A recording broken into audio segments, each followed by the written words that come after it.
जय श्री राम मित्रों। आज एक देश का ऐसा मुद्दा जिसमें मैं अपनी राय जो है आप सबके बीच रखने आया हूँ और आप सबसे एक सवाल भी है। मतलब बहुत लोगों के मन में ये सवाल होगा कि ये क्या सही है। अभी ये देश में एक जो है मुद्दा बहुत गरमाया हुआ है, एक माहौल बना रखा उसने। आखिर ये लगता है कि ये मुद्दा जो है ये किसकी साजिश है कि चुनाव से पहले ये सारे समीकरण बनाए जा रहे हैं, या ये जो है एक तरीके से ये आंदोलन जो किए जा रहे हैं या शुरुआत जो की जा रही है आंदोलन, ये रियल में एक आंदोलन है या एक राजनीतिक जो है षड्यंत्र है, ये समझ नहीं आ रहा अभी लोगों को। मैं बात कर रहा हूँ जो देश की राजधानी दिल्ली में जंतर मंतर पे धरने पे पहलवान बैठे हैं। उन्होंने एक बड़ा गंभीर आरोप जो लगाया है ब्रिजभूषण शरण सिंह पे कि उन्होंने कई लोगों का शोषण किया, बहुत सारी चीज़ें उन्होंने जो डाली हुई है, ऐसा कि आरोप जो उन्होंने लगाया, रिलेशंस लगाए हैं उनके ऊपर। तो जनता के मन में एक सवाल तो होगा कि जिन पे शोषण हुए, जिनका शोषण किया गया, वो 10 साल बाद 15 साल बाद वो जाग रहे हैं। उनको पता है कि उनको बहुत आपको नहीं लगता है कि उनको बहुत जल्दी पता चल गया कि उनका शोषण हुआ है। ये जो बजरंग पुनिया जैसे लोग जो हैं, ये गोल्ड और ये ला के हमने देश के लिए तुमने लाया था, देश ने तुम्हारा मान सम्मान नहीं बढ़ाया क्या? देश का नाम जो है ना, एक जो चादर, एक जो आंचला ओढ़ा हुआ है ना तुमने, कि ये देश के लिए हमने ये लाया, देश के लिए मेडल, देश के लिए जितना आपने मेडल लाया ना, जितना आपने कम सम्मान का काम किया, देश ने आपको दूना सम्मान लौटाया है। ये वही ब्रिजभूषण शरण सिंह है ना, जिनसे आप जो है डॉलर लिया करते थे, मैं जितने पे राशि लिया करते थे, मदद लिया करते थे। आपका एहसान कभी नहीं चुकाऊंगा, आपका एहसान सर कभी नहीं भूलूंगा, आपके लिए आपके हर सोच पे हम खड़ा उतरेंगे। और आज ये जो है आपके इन्होंने शोषण किया है लोगों का। तो ये जितने भी लोग हैं, जो कुश्ती के जितने भी जो है ना पहलवान हैं, ये पहलवान जो है ना, ये अखाड़े की लड़ाई नहीं लड़ रहे हैं इस टाइम। ये पहलवान अखाड़े की कुश्ती छोड़ के दिल्ली की सियासत की लड़ाई के भागीदार बने हुए हैं इस टाइम। जो ये जब नया बदलाव आया है ना, ये सब दिल्ली की राजनीति को लेके हो रहा है। ये चुनाव 2024 का नजदीक आ रहा, ये एक माहौल बनाने। देखिए, देश में एक मुद्दा तो चाहिए ना विपक्षी को, कुछ तो मुद्दा उठाओ, कुछ भी उठाओ। हम उसके लिए हमें एक मंच चाहिए बैठने के लिए, एक आवाज उठाने की जगह चाहिए, एक मंच चाहिए कि भैया हम इस मुद्दे पे बैठे हैं।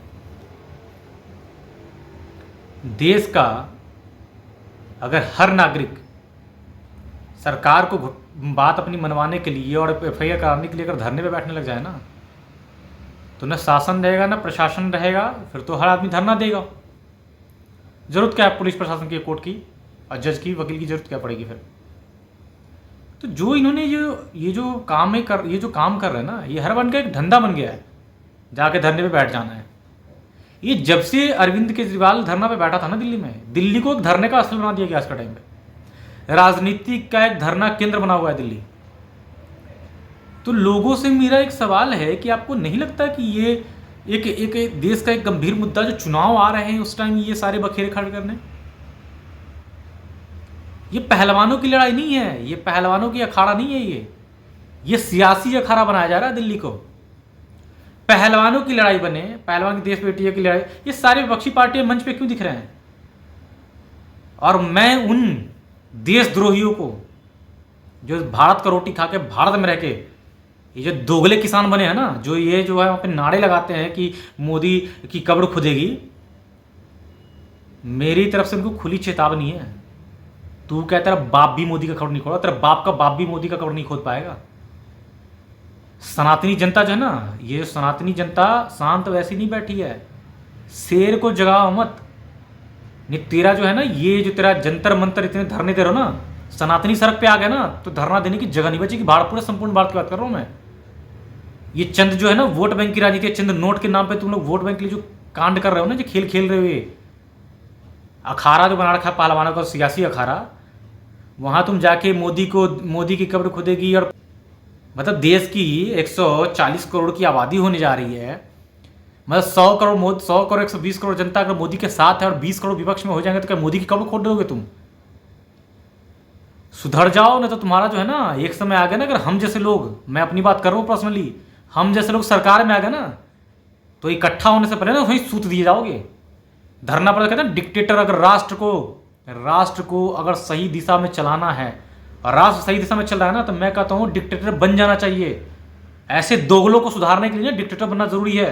और मैं मोदी जी से, मैं भारतीय जनता पार्टी की सरकार से अपील करूंगा कि ऐसे लोगों को ना ये इस भाषा में नहीं समझेंगे। इन्होंने धरना को एक दिल्ली को एक धरना का केंद्र समझ लिया है। जब कि साला उठा के शाहीन बाग बना दिया, जब उठा के धरना पे बैठ गए, जब उठा के साला जंतर मंतर बैठ गए, जब किसान धरना पे बैठ गए। अरे धरने का तुमने क्या, धरना एक शांतिपूर्ण धरना होना चाहिए। वहां तुम देश के टुकड़े होंगे, ब्राह्मणवाद को ये खत्म करो, ये बात को खत्म करो, मोदी की कब्र खोदेंगे, ये कौन सा धरना प्रदर्शन कर रहे हो भाई तुम?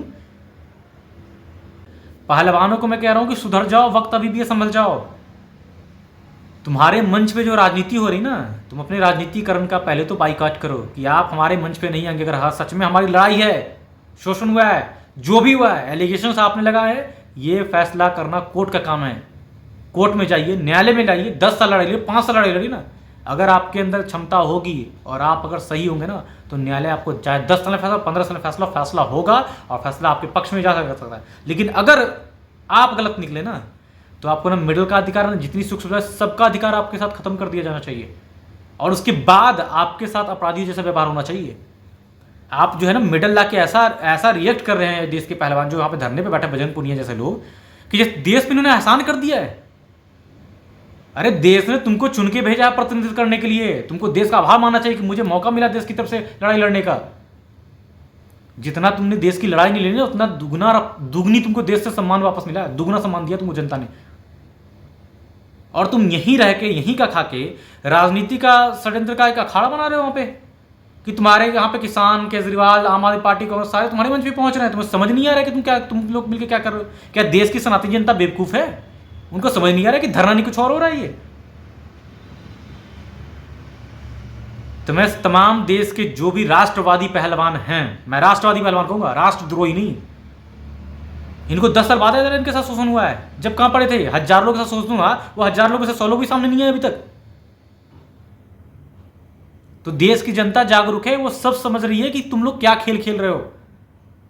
मैं तमाम सनातनियों से कहूंगा, आप इसके खिलाफ, षड्यंत्र के खिलाफ आवाज उठाइए और ऐसे पहलवानों का जो राष्ट्र विरोधी एजेंडे पे काम कर रहे हैं, इनका बाइकआउट करो। मैं सभी को चेतावनी देता हूं, जितने भी वहां पे मंच पे जो भी हैं, मेरी खुली चेतावनी, लड़ाई लड़ना है शांतिपूर्ण ढंग से लड़िए। आपके मंच से बड़ा माता नहीं है, देश के यशस्वी प्रधानमंत्री, जिनको जनता ने अपनी, जो जनता के दिलों पर राज करते हैं, वहां पे आप मोदी तेरी कब्र खुदे के नारे होंगे। तुम्हें पता है तुम्हें सूतनी चाहिए थी पुलिस को। तुम कहते ना हमें चाहिए आजादी, ब्राह्मणवाद से आजादी, आजादी है जो बैठ के वहां तुम वो कर रहे हो कांड। इतनी आजादी है कि तुम बैठ के देश के प्रधानमंत्री को कब्र खोदने की बात कर रहे हो वहां पे बैठ के। ये तुम्हारा तो वो, तुम्हें तो इतनी सुताई करनी चाहिए तुम लोगों की, जितने नेता हमारे किसान आंदोलन के नेता बने बैठे ना, इनकी तो इतनी सुताई होनी चाहिए कि उनको समझ कि तुम किसान हो या हैवान हो। किसान के नाम पे जो चोला पहन के ये जो है ना राकेश टिकैत, ये डकैत जैसे लोग, इसकी सुताई हुई नहीं है ढंग से अभी। ये जाके उत्तर प्रदेश में करके दिखाए ना, जरा कहीं बैठ के दिखाए माहौल खराब करके। इसको पता है कि इसकी सुताई कितनी तगड़ी हो जाएगी। 24 से पहले का जो सियासी अखाड़ा बना रहे हो ना तुम पहलवानों के मंच को, एक तो पहलवान मूर्ख हैं, इनको लड़ाई लड़नी है कोर्ट में, न्यायालय में लड़ो लड़ाई, फैसला वहां से आना है, सड़क से फैसला नहीं आएगा तुम्हारा। मैं तमाम सनातनियों से अपील करता हूं कि वीडियो को ज्यादा से ज्यादा शेयर करें और ऐसे देश विरोधी पहलवानों का बाइकाट करें जिनके मंच पे देश विरोधी एजेंडे चलाए जा रहे हैं। जय श्री राम।